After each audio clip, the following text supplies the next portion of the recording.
Forest and vegetation in India, ये NCERT की topic है। इससे सवाल आ जाता है कभी कभी, यूपीएससी में तो आ ही जाता है और स्टेट सर्विसेज में भी आ जाता है, इसलिए थोड़ा सा देखना ज़रूरी है ये।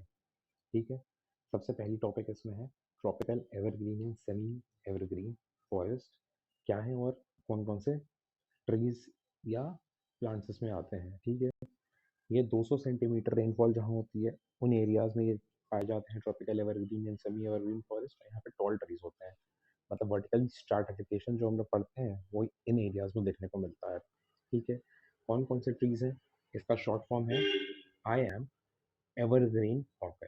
ठीक, इसमें आई से कुछ नहीं है, ए और एम। ए इज आइनी, एम से है माहोगनी। ठीक, फिर एच, एच से क्या है अपना हॉलोक। ठीक, फिर है डब्लू से वाइट सेडार, के से अपना हो जाएगा केल, ई से हो जाएगा एबनी, आर से हो जाएगा रोजवुड। I am hawker. ठीक, नेक्स्ट कौन सा है, मॉइस्ट डेसिडुअस। ये इंडिया में सबसे ज़्यादा एरिया में फैला हुआ है, 100 से 200 सेंटीमीटर की रेनफॉल यहाँ पे देखने को मिलती है। इसमें कौन कौन से ट्रीज आ जाएंगे, इसका शॉर्ट फॉर्म क्या है, S Q has K T M. S Q, Q है वो, आप अपने किसी दोस्त का नाम एस क्यूब से कर लो। एस क्यूब मतलब कि जैसे अ, श्री संतोष संतोष शर्मा। ठीक है, श्री संतोष शर्मा हैज़ केटीएम। तो एस क्यूब मतलब एस के ये 3 होगा और एक और ऐसे 4।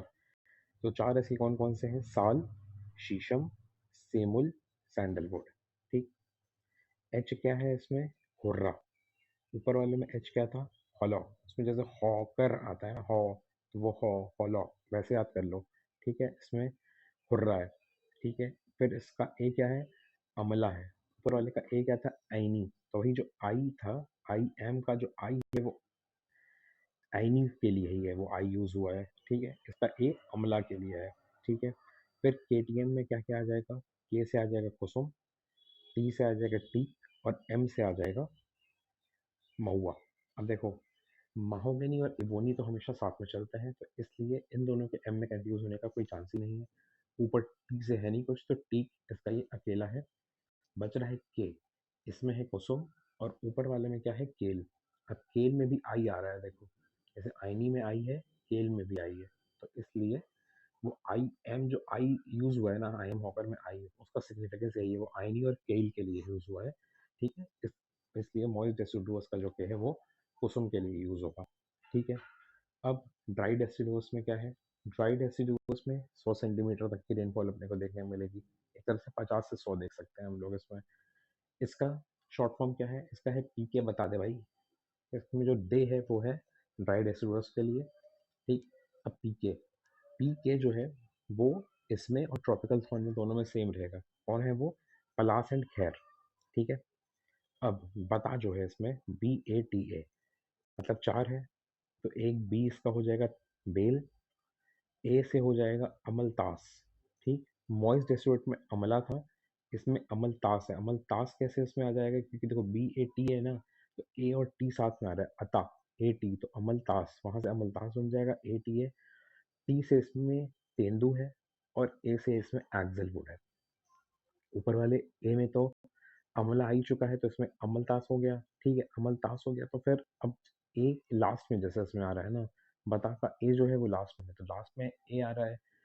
और अपने अल्फ़ाबेट्स में भी एक्स लास्ट की तरफ आता है, तो वहाँ से हम लोग एक्सलवुड याद कर सकते हैं इसमें। और इसमें जो टी है वो तेंदु। अब तेंदु लीफ से क्या बनती है, बीड़ियाँ बनती है। तो बीड़ी अपन अगर देखे होंगे तो वो कितने ड्राई पत्तों से बनती है, तो ड्राई पत्तों से बनती है तो ड्राई डेसिडुअस में मिलेगी, तो इसलिए तेंदु यहाँ से इसको हम लोग याद रख लेना है, पीक से कंफ्यूज नहीं होना है। ठीक है, नेक्स्ट अपना क्या है, ट्रॉपिकल थॉर्न फॉरेस्ट। इसमें 50 सेंटीमीटर तक की रेनफॉल मिलेगी। इसमें क्या है इसका शॉर्ट फॉर्म याद करने का, इसमें यह है कि पीके ने तब पी के कांटा मारा, तो कांटा थॉर्न के लिए हो गया, टब हो गया अपना जो एक तरह से बियर वाला जो टब होता है वो। ठीक है, तो पी के तो उसमें सेम हो गया, पलास खैर। ने इसमें हो जाएगा नी। टब में टी यू जो है वो टसकी ग्रास के लिए होता है, बी जो है वो बबूल के लिए है। एंड अगला जो पी के है, एक है वाइट डेट पाम और दूसरा है खेजरी। अब देखो इसका बी बबूल और ऊपर वाला बेल, इसको कैसे हम लोग अलग करेंगे? बबूल और पेड़ की फोटो देख लेना है, ठीक है, तो हम लोग को उससे याद रहेगा। और बेल तो भाई ड्राई डेसिडुअस होता ही है ना, इसमें क्या इसको देखना है, ठीक है। और अपना टी तो अलग ही है, टसकी ग्रासेस में हो ही गया है। अब बाकी जैसे जो वाइल्ड डेट पाम है, डेट कहाँ मिलता है? अपने सऊदी में मिलता है ना? बहुत सारा इम्पोर्ट भी होता है इंडिया में, रमज़ान के टाइम काफ़ी सारा डेट वहाँ से आता भी है, इसलिए। और सऊदी थोड़ा डेजर्ट वाला एरिया है, तो इसलिए ट्रॉपिकल थॉर्न फॉरेस्ट से रिलेट कर सकते हैं वाइट डेट पाम टी वाला। और टी से खेजड़ी, खेजड़ी ऊपर कौन सा है? पलास। खैर जब हो ही चुका है तो बच रहा है क्या? एक ही के बच रहा है, तो वो खेजड़ी अपने को याद रख लेना है। खेजड़ी थोड़ा सा थॉर्न जैसा साउंड भी कर रहा है, ठीक है। तो ये हो गया ट्रॉपिकल थॉर्न। नेक्स्ट क्या है अपना? Mountain forest. इसमें नॉर्थ माउंटेन है और साउथ माउंटेन है। तो नॉर्थ माउंटेन में सबसे पहले आ जाएगा हमारा टुंड्रा। टुंड्रा अगर वर्ल्ड क्लाइमेटिक पैटर्न्स वाला वीडियो देखा होगा कोई, तो उसमें पता होगा कि 65 डिग्री के ऊपर जो होता है वो टुंड्रा होता है, और या फिर अल्पाइन वाली हाइट में होता है। तो टुंड्रा में जनरली कोई ऐसे बहुत प्लांट्स वांट्स नहीं दिखते, तो वहाँ पे क्या दिखेगा? Moss and lichen. ठंड इतनी होती है, कोई कैसे सर्वाइव करेगा? तो वहाँ पे मॉस एंड लाइकन दिख जाता है। और अल्पाइन क्या होता है? अल्पाइन मतलब कि जो ऊंचाई पर होता है। टुंड्रा है वो लैटिट्यूड वाइज ऊपर है, और अल्पाइन जो है वो हाइट वाइज ऊपर है, ठीक है, पहाड़ों पर है। तो यहाँ पे अपने को क्या क्या मिल रहा है? फर मिल रहा है, पाइन, जूनिपर, बर्च, रोडोडेंड्रॉन, ये मिल रहा है, ठीक है। अब इसमें ही अल्पाइन एरियाज में ग्रासलैंड्स भी मिल जाते हैं। उन ग्रासलैंड्स को क्या बोलते हैं? उत्तराखंड में उनको बुगियाज एंड प्यार्स बोलते हैं, ठीक है। कुछ ट्राइब्स हैं जैसे गुज्जर है, बकरवाल है, भोटिया है, गंदी है, ये लोग यहाँ पे ट्रांस ह्यूमेंस करते हैं। मतलब जब बहुत ठंड पड़ती है तो वो प्लेन्स में आ जाते हैं, वापस जब नॉर्मल हो जाता है पहाड़ में चले जाते हैं, और ऊपर नीचे से करते रहते हैं वो लोग, ठीक है। और क्या मिल जाता है यहाँ पे? ब्लू पाइन मिल जाएगा, स्प्रूस मिल जाएगा, ठीक है। अब पहाड़ में भी अगर वेट टेम्परेट वाला एरिया है, जहाँ पे 100 से 200 सेंटीमीटर की रेनफॉल है, तो वहाँ पे अपने को ओक है, चेस्टनट है, ठीक है, ये एवरग्रीन ब्रॉड लीफ ट्रीज है। और अगर मतलब 1500 to 1750 वाली है जो हाइट है, वहाँ पर अपने को चेर पाइन, देवदार के पेड़ मिल जाएंगे, चिनार और वॉलनट मिल जाएगा। वॉलनट अखरोट तो पता ही है अपने को, कश्मीर वगैरह वाले एरिया में बहुत मिलता है ना? तो वो कश्मीरी हैंडक्राफ्ट्स में भी यूज होता है। चिनार के पेड़ भी वहाँ पे मिलते हैं, न्यूज़ में भी है बहुत कुछ। और इन पहाड़ों के फुटहिल्स में क्या क्या मिल जाएगा? वहाँ पे अपने को डेसिडुअस फॉरेस्ट मिल जाएगा। डेसिडुअस फॉरेस्ट, ड्राई डेसिडुअस तो मॉइस्ट डेसिडुअस सबसे ज़्यादा मैक्सिमम एरिया में भी है, ठीक है। अब साउथ माउंटेन में क्या है कि जो साउथ में जो माउंटेन्स है वहाँ पे क्या है? वहाँ पे शोलाज हैं। शोलाज मतलब टेम्परेट फॉरेस्ट। टेम्परेट क्यों है?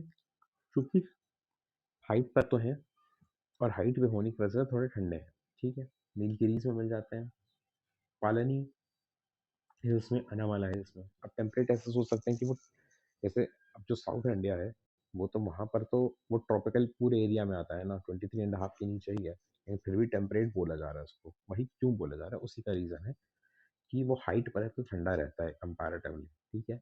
यहाँ पे क्या क्या मिल जाता है अपने को?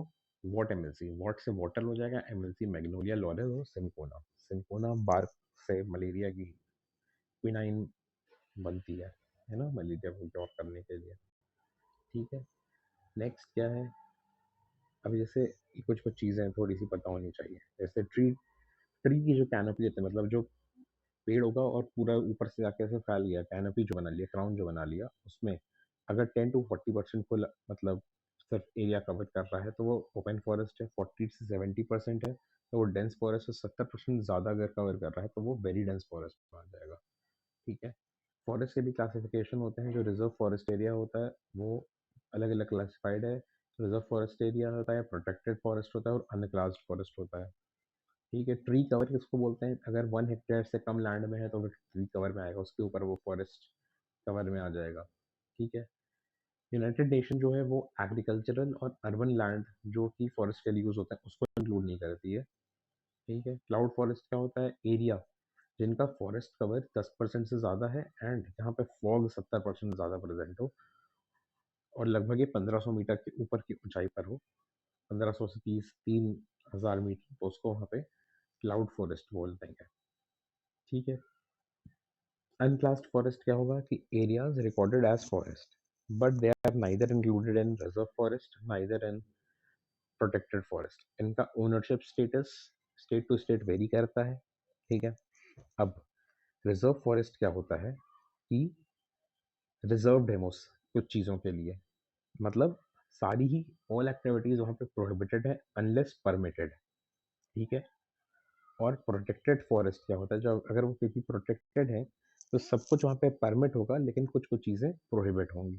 ठीक है। तो ये ओ और ई का फ़र्क है, इसको थोड़ा सा अपने को याद रखना है।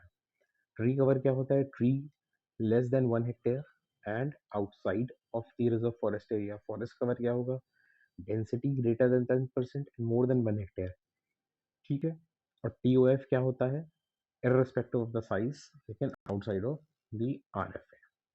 ठीक है। ये हो गया अपना